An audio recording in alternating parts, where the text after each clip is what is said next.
Cette fibre optique de quelques grammes, développée dans un laboratoire stéphanois, se trouve actuellement 400 km au-dessus de nos têtes.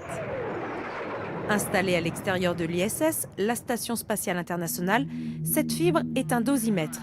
Elle permet de mesurer les radiations auxquelles sont soumis les astronautes et leurs machines. Et vous pouvez voir ici, en fait, l'expérience est située au bout de ce bras, donc directement exposé au vide spatial. On peut voir la Terre. Et donc on fait 9 fois ou 10 fois par jour le tour de la Terre, donc on a plusieurs levées et couchers de soleil.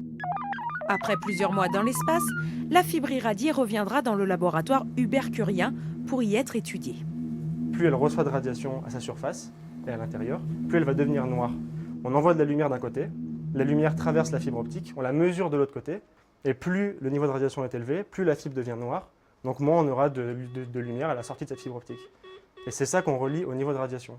Et ce laboratoire de l'université Jean Monnet n'en est pas à son coup d'essai. Sa fibre optique était déjà partie en excursion spatiale il y a 3 ans.